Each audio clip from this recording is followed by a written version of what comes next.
So the UK is currently the head of the G7 group. That's the world's most economically advanced countries.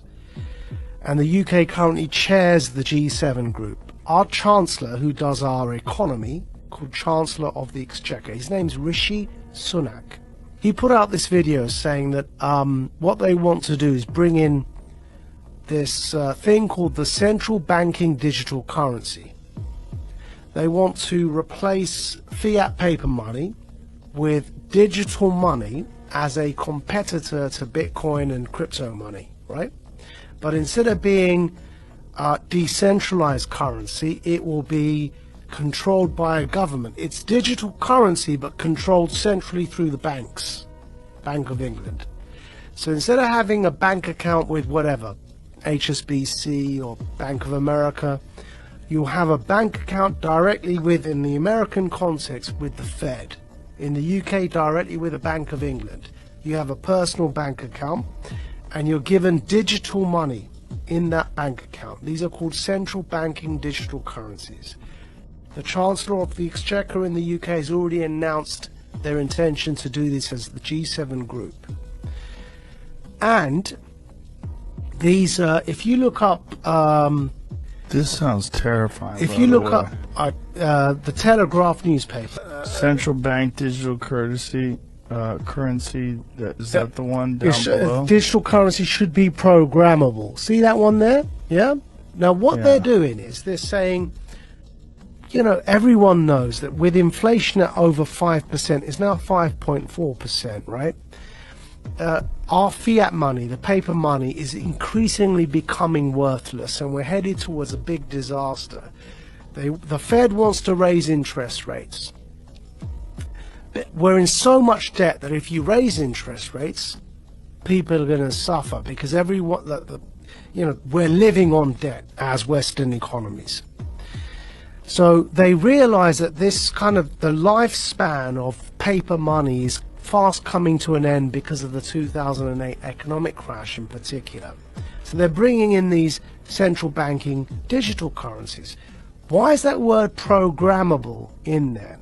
So what they said in that article, and the Chancellor put a video out saying this as well, they've said that this money that you will earn from work, instead of having paper money, you have this digital money.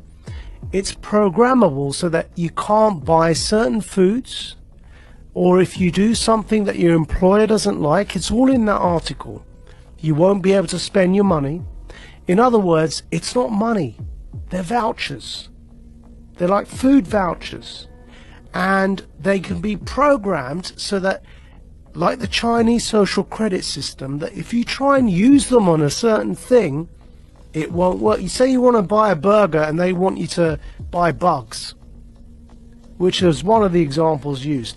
If you start to try and buy unhealthy meat, it just won't work. You tap your card, you can't buy the thing because you've met your quota that month of burgers. You have to buy something like a vegan meal. So it won't just be money in the sense of the way we have dollars or pounds today. Yeah. It'll be something that's controlled in terms of your ability to distribute it. Which is why I'm calling it a voucher. It's a coupon. But even a coupon, if you have a coupon to buy bread, you can still buy the bread. Like, but you can't buy, see, that coupon to buy bread, what you can't do is buy a burger with that coupon. It's for bread. Right. Yeah? Right. Do you feel like you're sounding the alarm? Yes. For people that don't understand what is going on? So, here, I'll pulled it up for you here, yeah? So there's the video. The group of the world's 7 most advanced economies, the G7, is launching a set of public policy principles for retail central bank digital currencies, CBDCs. Central bank digital currencies could be a digital version of money, a bit like a digital banknote. Right, so that's the guy who runs our economy in the UK. His name's the Chancellor of the Exchequer, and here is the article. Bank of England tells ministers to intervene on digital currency programming, yeah? And here's a quote from the article. Digital cash could be programmed to ensure it is only spent on essentials or goods which an employer or government deems to be sensible. Holy shit. I'm going to take it one step further for you, Joe, right? So the checkpoint Charlie exists everywhere. They bring in digital banking, central banking digital currencies. You got a scenario now that you're checking in and out everywhere you go using vouchers that are programmed, and you can only spend where you're told you can spend them. There's another word for that, man. That's called the Chinese social credit system. So what they are telling us, and when I say they, who's they? People in power. That's the head of our economy, the Chancellor of the Exchequer, second most powerful person other than the Prime Minister and maybe the Foreign Secretary in the UK, right? He's telling us, I just played it there for you, he's telling us that's what he, as the UK, the head of the G7, want to bring in for the G7. And if I'm speaking to you the way I'm speaking now, and my employer or government, you heard that in the quote directly, yeah, deems me as saying or doing something inappropriate, suddenly I can't actually pay to come here and speak to you anymore. My digital currency won't even pay for the ticket, because it will be known that I'm coming to speak to you. Sorry, your vouchers don't allow you to purchase that ticket to go and speak to Joe. And this is where we get into the kind of censorship that we see in social media that is not... You can't have that kind of censorship with the First Amendment in normal discourse.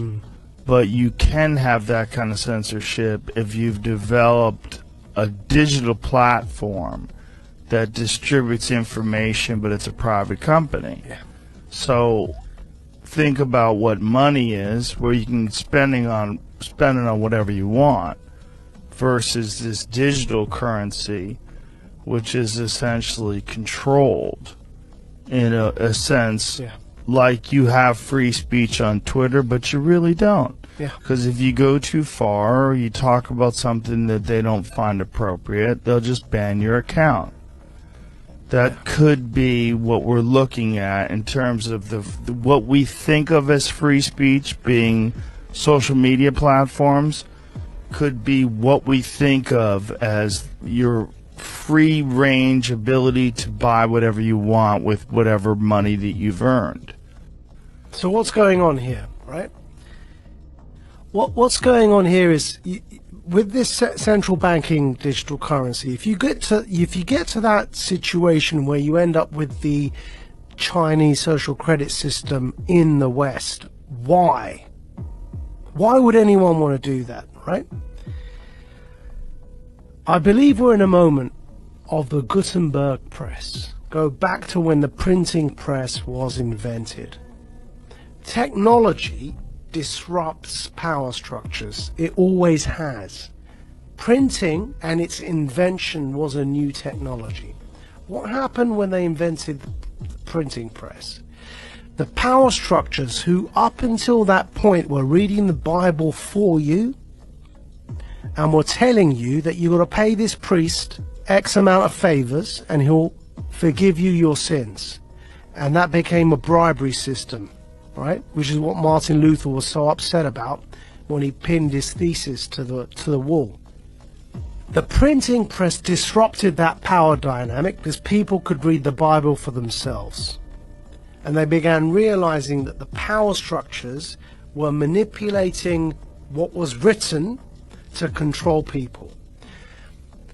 Now, nobody in hindsight is going to argue that printing and its invention is a bad thing for humanity. But at the time, it led to war.